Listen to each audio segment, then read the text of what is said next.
Hi, I'm Dr. Walter Matwichuk, and the purpose of today's intermittent reinforcement email message is to discuss the philosophy of enlightened self-interest. In rational emotive behavior therapy, we encourage people to see that they are best off when they put themselves first and others a close second.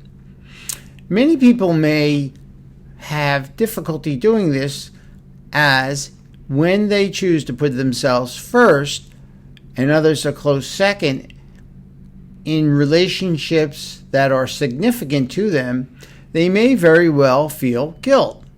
In today's intermittent reinforcement email message, I go over the rationale and some of the assumptions behind putting yourself first and others a close second. It may be challenging at times and require a good deal of unconditional self-acceptance to put yourself first and others a close second, but in the long run, it usually works best for you to have this capacity. Now, it should be noted that it does not mean that you must always put yourself first.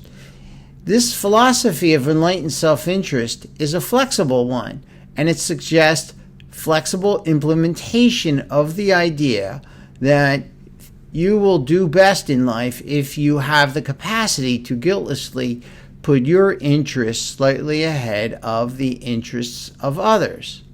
Now, we live in a social world, so it's always important to take into account the impact of our decisions and actions on others. Nevertheless, when you put yourself first and others a close second without guilt, you're best able to live the life you want and make it meaningful and pursue the goals that are important to you.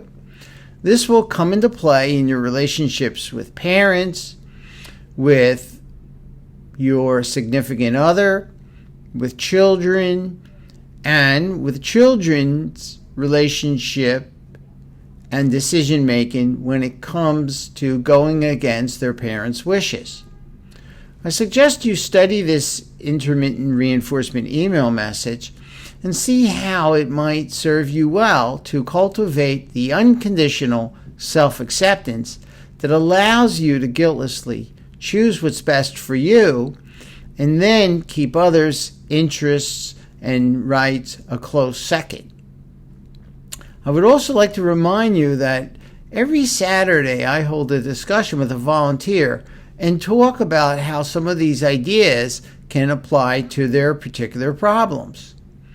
In 2 weeks, it's every Saturday, but in 2 weeks on July 9th, it will be the 100th consecutive meeting where I discuss with someone from somewhere in the world how REBT could apply to their problem.